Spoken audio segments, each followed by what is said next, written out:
G'day folks, Tony again here for more Star Control 2.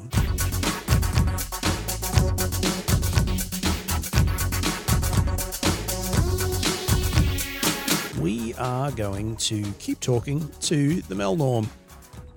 We were halfway through just getting a whole ton of information from them previously when we had to end the last episode.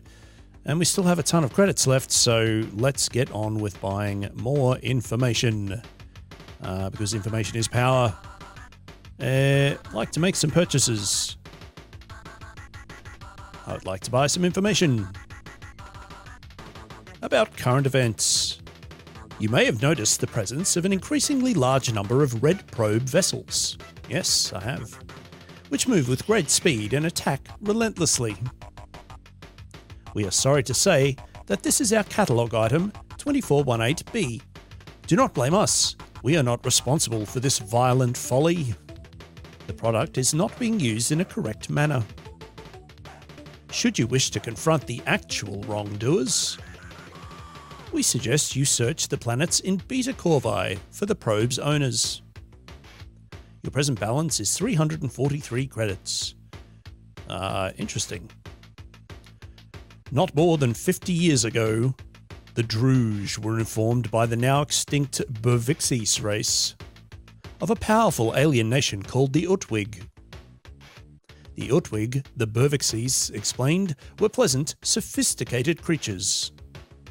But they were also terminally depressed and often spoke about ending their lives by activating a superweapon, some kind of gigantic bomb, which they had found on one of their worlds, Zeta Hyades 6b, I think it was.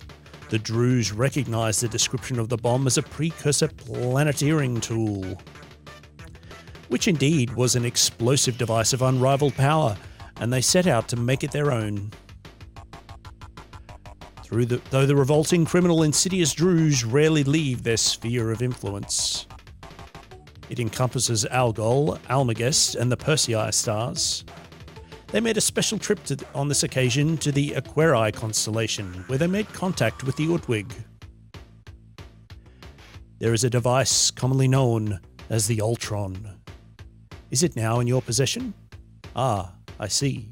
The Druze sold this device to the Utwig, explaining that it was a Precursor personal magnifier, which would enrich the lives of their entire culture in too many ways to describe specifically. The Utwig, I am sorry to say, fell for the Druge's foul ruse and snapped up the Ultron immediately. Fortunately for us all, the Utwig did not pay the Druge's requested price, the super bomb, and instead gave them a collection of historical oddments and genuine artifacts, which to this day the Druge are trying to unload on unwary buyers. Your present balance is 268 credits. Let's get some more current events. The Utwig who live in the Aquarii constellation have grown very depressed of late. They accidentally sold the supposed Ultron broke the supposed Ultron sold to them by the Druze, and as a consequence, they are morose and melancholic, and will probably be unwilling to help you fight the Ur-Quan. If you wish to gain them as allies, we recommend that you acquire the broken Ultron, as if it ever worked, and find some suitable replacement parts. Our information indicates that you can find these items in 3 different places: a rosy sphere at the Druge trade world, an aqua helix somewhere in Thradash space, and a clear spindle, which is currently in the possession of the Pekunk. Hey, we have that one. Captain, that was the last current event we have for sale. Your present balance is 193 credits. Sure, give us some information. Useful data on alien races. The creatures presently fighting the Ur-Quan are called the Korra. They are an Ur-Quan subspecies that split off from the main species many thousands of years ago. Their present fight is a ritual reenactment of a major difference of opinion between rival Ur-Quan leaders after the Ur-Quan overwhelmed their slave masters, the Dinyari. The Kora are immune to reason, having long ago lost the ability to see their situation objectively. They live in a self-maintained paradox to ensure their safety and security. The Kora fight an endless battle against all other sentient species. Your present balance is 118 credits. Give me some more.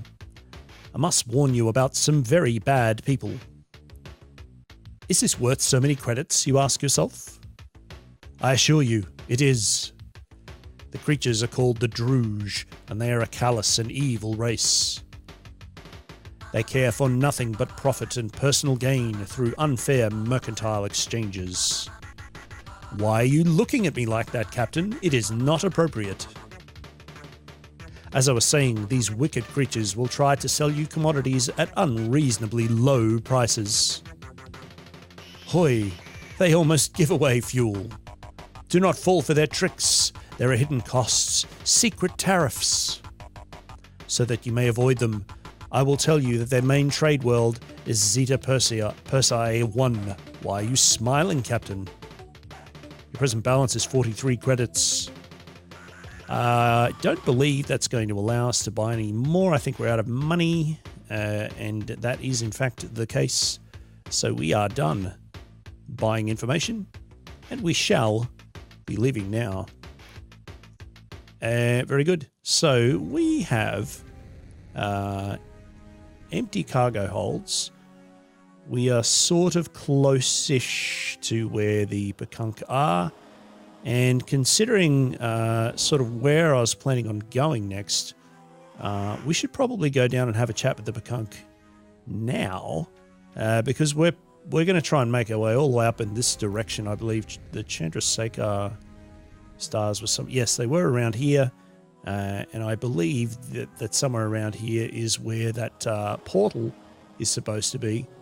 I believe it said opening on the 17th. If we do find any more resources along the way, it looks like that might be a big star that we could find more Melnorm around. Orionus. I believe may have been mentioned previously. I don't actually recall. And where else? I think it was up here somewhere, the Ur-Quan, pardon me, Pavonis. Alpha Pavonis was mentioned. I think it was a blue planet around Alpha Pavonis for a downed Ur-Quan dreadnought. Anyway, that's all conjecture at this point. We need to go and talk with the Pekunk to stop them from doing a bad thing. So let's get on with that now. Before we make our way northwards. So it's the 10th of May right now. There's no way we're going to get up towards that Chandrasekhar area of space by the 17th. So perhaps in June we'll be up there. I'm not quite sure how long it's going to take us to get to where we're going. So as soon as we stop moving, we'll open the star map up again. We'll see how far the Pekunk have moved. Although it is possible we may end up seeing them here on the hyperspace map. Nothing so far. All right, let's see how much they've moved. A little bit. We nearly made it. So this should all be fine. We should be able to fly just manually over in this direction and wait for something to pop up. Hopefully it won't take too long. There we go. Now we just hope this is indeed a Pekunk. It is. We are dedicated to returning home to heal our dysfunctional species structure. We understand that you mean well, but there is nothing you can do to dissuade us this time. Don't you know this is the year of the swollen moon? Bad time to travel. It is? We are glad you warned us. No time to lose. We'll see you back in our home star systems. Bye.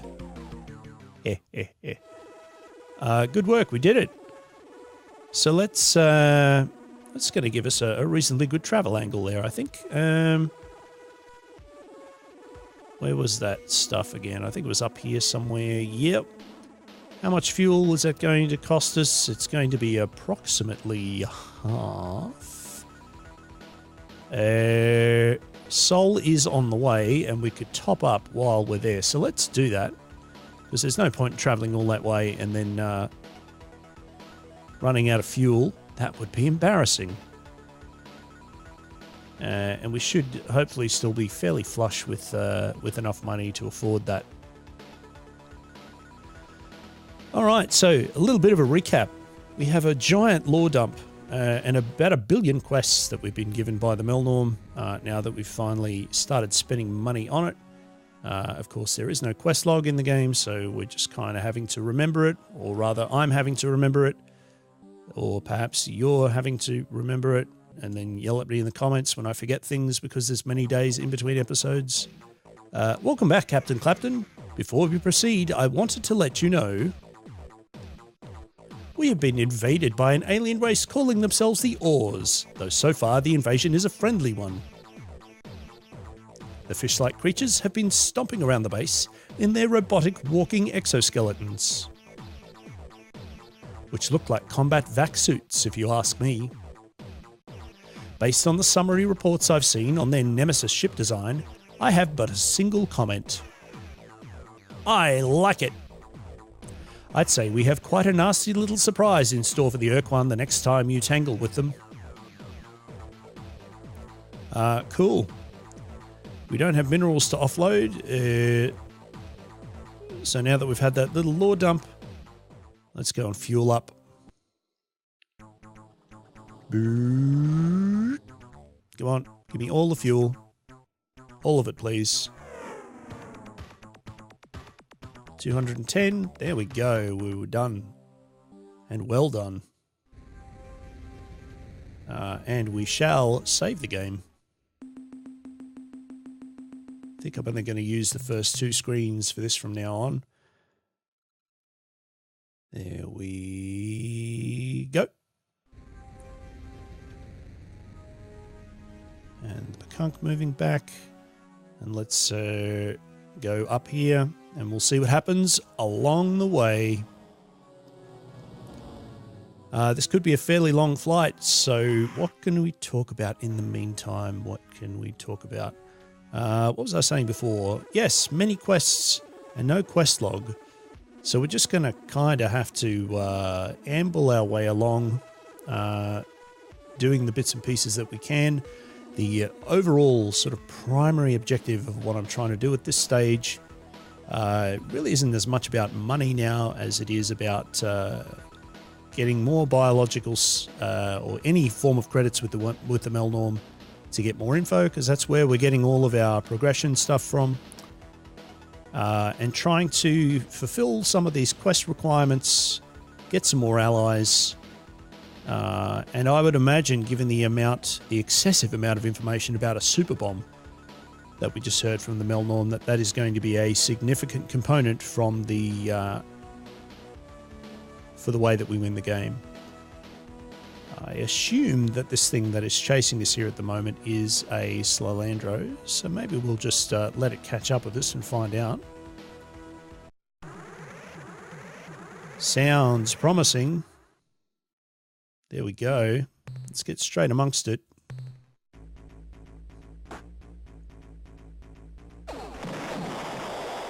Nice. More credits for us. And if we head back to the star map, just over halfway there, so that's nice.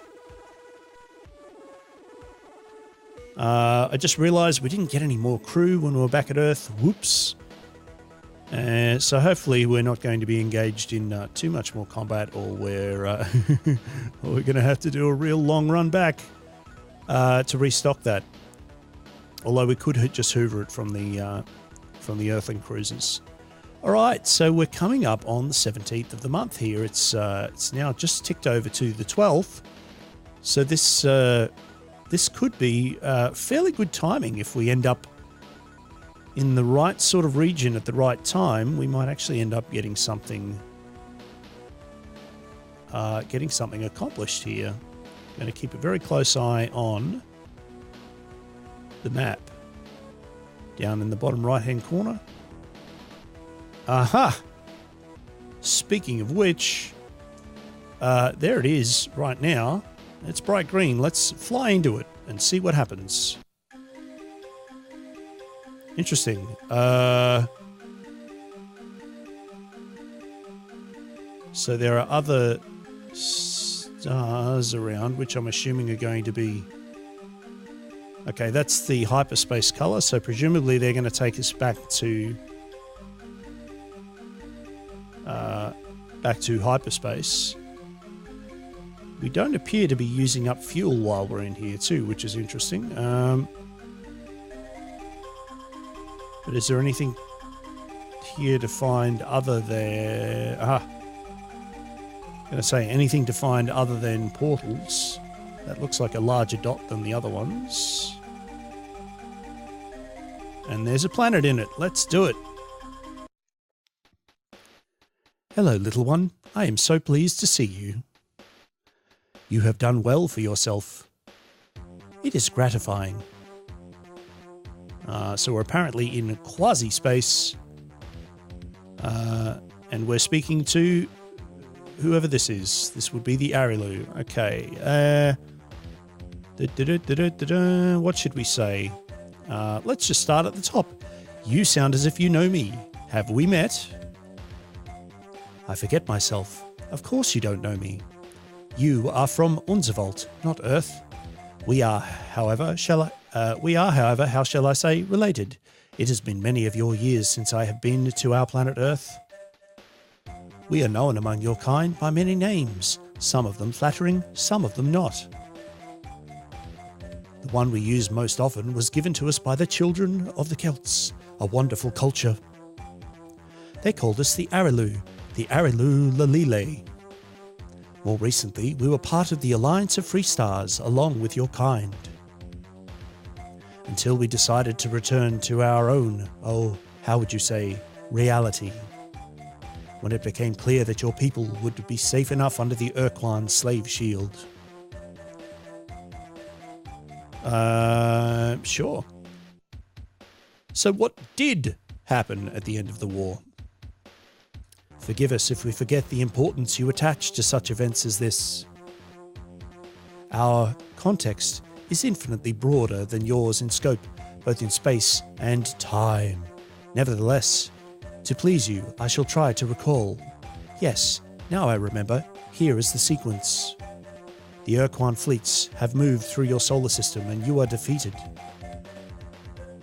Your people make the choice not to fight with and for the Ur-Quan.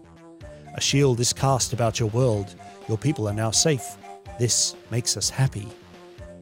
The Armada departs your star system and moves toward the remaining Alliance members. Ourselves, the Cyrene, the Yihat, and their adopted Shafixti. The Yihat and Shafixti withdrew to Delta Gorno, but they do not permit the Cyrene to follow. We are content with the flow of events and leave the area to return here. From our perspective, this sequence of events ends here. Okay. Well, what about the Ur-Quan? What are they up to? Soon after the Ur-Quan defeated the Yihat and imprisoned the Cyrene in Betelgeuse, their siblings arrived to initiate the doctrinal conflict. This battle continues as we speak. What exactly have you been doing on Earth? You desire honesty. It is given. We have visited your world for many thousands of years into your species' past.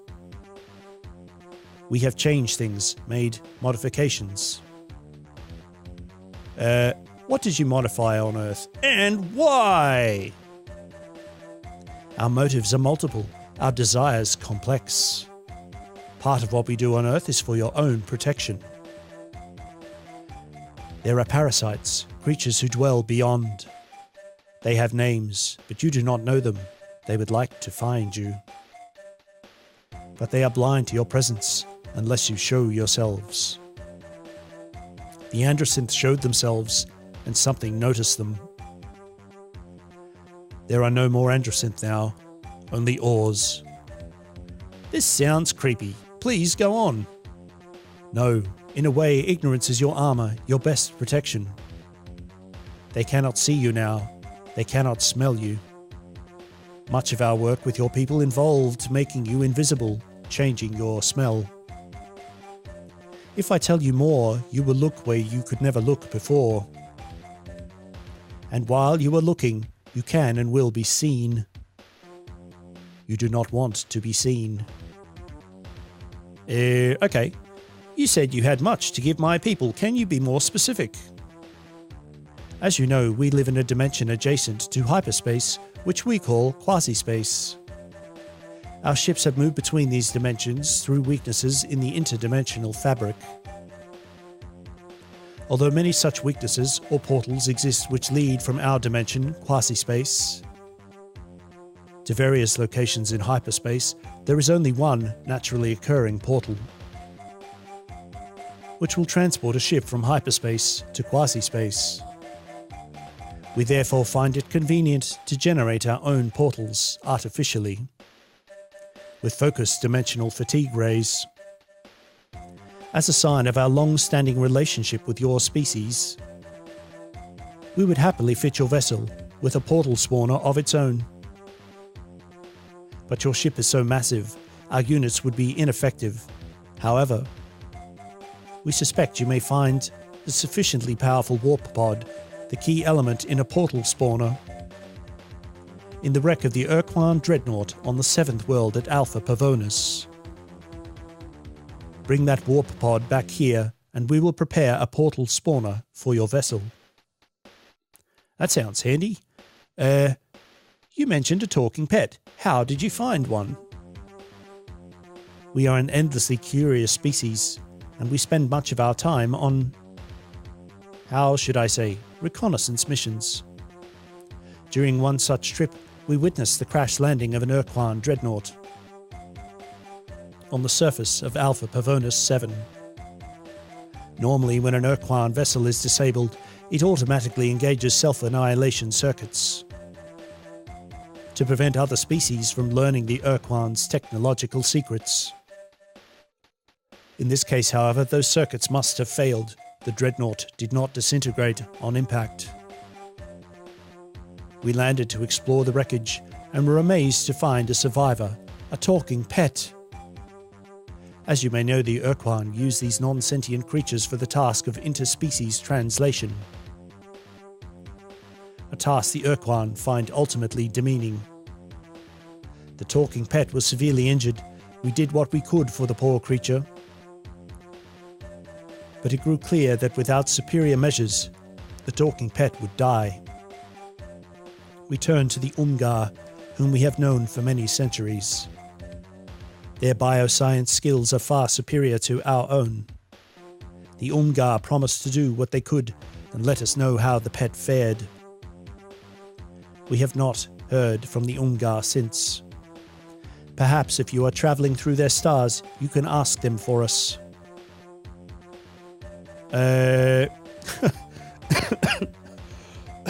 Pardon me. Well, we're not going to keep doing our top-down approach here. So let's say goodbye, my Araloo friends. Goodbye, clever child.